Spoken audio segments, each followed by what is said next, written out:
జగన్లో నిరాశ, నిస్పృహ, సైలెంట్ అయిపోయాడు. క్యాంపెయిన్ ఆపేశాడు.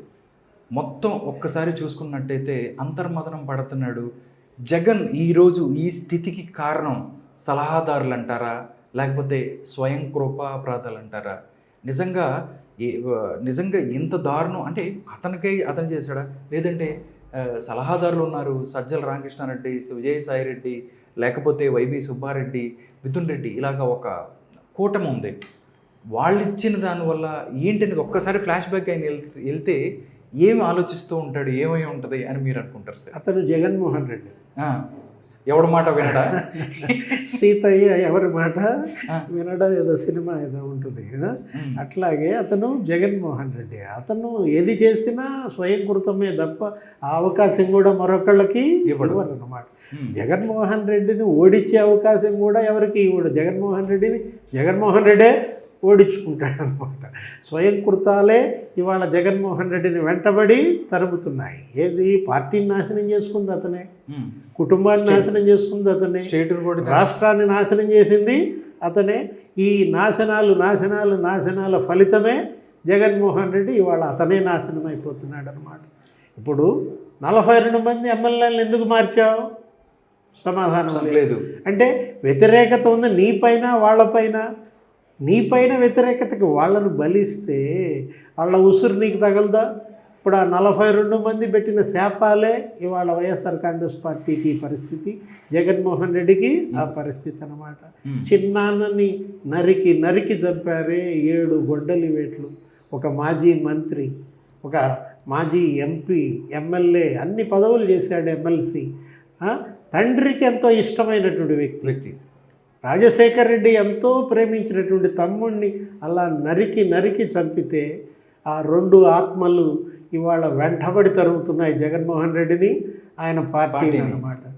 జగన్మోహన్ రెడ్డిని తండ్రి ఆత్మే తరిమి కొడుతోంది.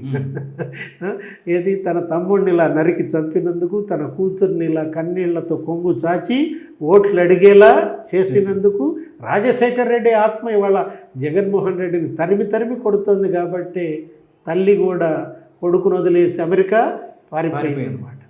జగన్మోహన్ రెడ్డి ఇప్పటికైనా తెలుసుకోవాలి. ఏంటి 2019లో నాకు ఉన్నదేంటి, ఇప్పుడు లేనిదేంటి, ఇప్పటికైనా ఆయన ఆత్మవిమర్శ చేసుకోవాలి. ఇంకా 4 రోజులు సమయం ఉందన్నమాట.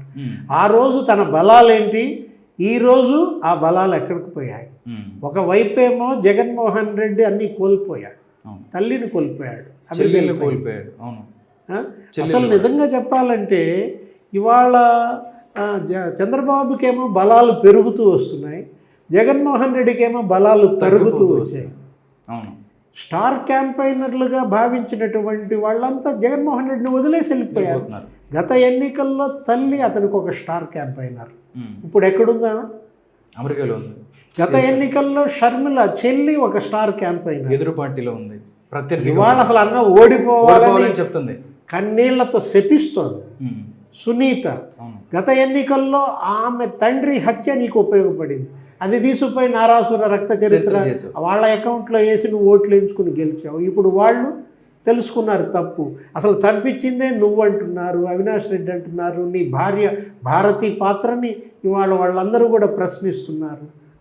ఇలాంటి పరిస్థితుల్లో ఇవాళ జగన్మోహన్ రెడ్డి ఏమో స్టార్ క్యాంపైనర్లను కోల్పోయాడు, 42 మంది ఎమ్మెల్యేలను కోల్పోయాడు, 7 ఎంపీలను కోల్పోయాడు, అటు పార్టీలో కోల్పోయాడు, ఇటు ఫ్యామిలీలో కోల్పోయాడు. అదే చంద్రబాబుకి బలాలు పెరుగుతూ వచ్చాయి, ఆయనకి స్టార్ క్యాంపైనర్లు పెరుగుతూ వచ్చారు, కొడుకు అక్కడికి వచ్చాడు. అంతకుముందు ఆ కొడుకు నారా లోకేష్ మీద అనేక విమర్శలు చేశారు, పప్పు అన్నారు, అదన్నారు, ఇదన్నారు. అలాంటి నారా లోకేష్ వాళ్ళ తెలుగుదేశాన్ని నిలబెట్టాడు, నడిపిస్తున్నాడు. తెలుగుదేశానికి భవిష్యత్తు లేదు, అసలు ఇక పార్టీ బతకదు, ఇలాంటి ఘోర ఓటమి తెలుగుదేశం చరిత్రలో చూడలేదు. జగన్మోహన్ రెడ్డి తెలుగుదేశాన్ని నిలువున పాతేశాడు అనుకున్న దాంట్లో ఇవాళ మళ్ళా తెలుగుదేశం పునరుత్తేజం అందిందంటే యువగళం పాదయాత్ర, నారా లోకేష్ కొడుకు ఎంతగా అక్కరకు వచ్చాడు చంద్రబాబుకి. ఇవాళ నువ్వేమో అందరినీ కోల్పోయావు, చంద్రబాబుకి ఏమో బలాలు పెరిగాయి. ఆయన భార్య భువనేశ్వరి 9000 కిలోమీటర్లు ఇవాళ బస్సు యాత్ర చేసింది, నిజం గెలవాలంటోంది. తన భర్తని 53 రోజులు జైల్లో పెట్టారు. ఏ నేరం చేశాడని జైల్లో పెట్టారు? ఉపాధి కల్పించడం నేరమా? నైపుణ్యాభివృద్ధి చేయడం నేరమా? కాలేజీలు నెలకొల్పడం నేరమా? ఇన్ని స్కీములు పెట్టడం నేరమా? నిజం గెలవాలి అంటూ ఇవాళ భువనేశ్వరి ఇవాళ ఆమె ఒక స్టార్ క్యాంపైనర్గా చంద్రబాబుకు మారింది. దూరమైనటువంటి మోడీ, అమిత్ షా వచ్చి వాళ్ళు చంద్రబాబు ఓటేయమంటున్నారు. చంద్రబాబు హయాంలో ఈ రాష్ట్రం నంబర్ 1గా ఉంది. జగన్మోహన్ రెడ్డి వచ్చినాక అధోగతి పాలైంది. మళ్ళా చంద్రబాబు రావాలి అని గతంలో ఎవరైతే చంద్రబాబుకి వ్యతిరేకంగా పనిచేశారో వాళ్ళందరూ ఇవాళ చంద్రబాబు వెనక నిలబడి మళ్ళా చంద్రబాబు రావాలి అని అమిత్ షా, మోడీ, రాజ్నాథ్ సింగ్, నడ్డా, పవన్ కళ్యాణ్ ఇవాళ స్టార్ క్యాంపైనర్గా మారాడు. చంద్రబాబు వెనుక నిలబడ్డాడు. తెలుగుదేశం గెలవాలంటున్నాడు. అతనేమో బలాలు పెరిగాయి, ఇతనేమో బలాలన్నీ పోయాయి. బలహీనుడుగా మారినటువంటి జగన్మోహన్ రెడ్డిని మనం ఇవాళ చూస్తున్నాము. ఆంధ్రప్రదేశ్ ముఖ చిత్రం. అతను బలహీనుడిగా మారటమే కాదు, ఆ పార్టీని బలహీనం చేశాడు.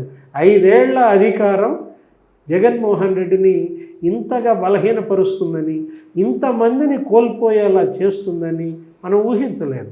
ఇప్పుడేమంటాడు? మళ్ళీ సింపతి గేమ్ ఆడతాడు. నేను ఒంటరయ్యానంటాడు.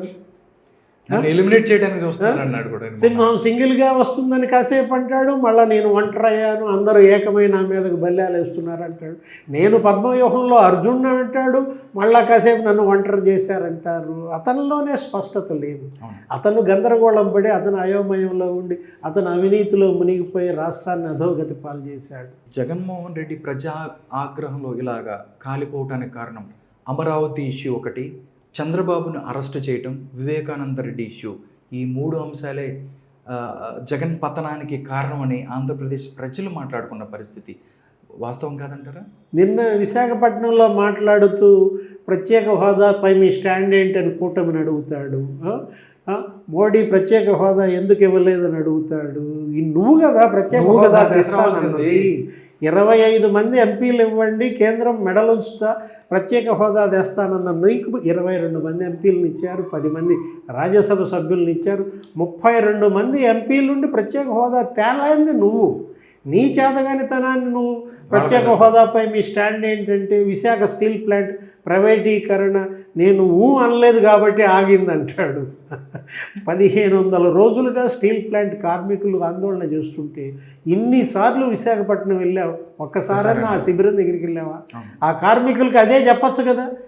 నేను అనలేదు కాబట్టి స్టీల్ ప్లాంట్ ప్రైవేటీకరణ ఆగింది అంటే వాళ్ళంతా హ్యాపీగా నీ వెనక ఉండేవాళ్ళు. నిన్నగాక మొన్న నువ్వు బస్సు యాత్రలో విశాఖ వెళ్ళి అక్కడ స్టీల్ ప్లాంట్ కార్మికులు నిన్ను గలిస్తే విశాఖ స్టీల్ ప్లాంట్ నష్టాల్లో ఉందా నాకు తెలియదే అంటావు. నువ్వు ముఖ్యమంత్రివి, నీ రాష్ట్రంలో ఉన్నటువంటి ప్రభుత్వ రంగ సంస్థ అది నష్టాల్లో ఉందన్నది నాకు తెలియదన్న నువ్వు ఇవాళ నేను అనలేదు కాబట్టి అది ప్రైవేటీకరణ ఆగిందంటే అదేమంటే నెక్స్ట్ ప్రమాణ స్వీకారం విశాఖపట్నంలో చేస్తానంటావు. మొన్న ప్రమాణ స్వీకారం అమరావతిలో చేసావు, దాన్ని నాశనం చేసావు. రేపొద్దున విశాఖపట్నంలో ప్రమాణ స్వీకారం చేస్తానంటే విశాఖ వాళ్ళు వద్దులే స్వామి అన్నారు. చూద్దాం సార్ ఏం జరగబోతుందో. ఇంకా 4 రోజుల టైం ఉంది. నిజంగా ఏదైనా జరిగే అవకాశం ఉంది. Thank you so much DVS గారు. ప్రస్తుత రాజకీయ అంశాల మీద చక్కని విశ్లేషణ ఇచ్చారు. నమస్కారం అండి. నమస్తే.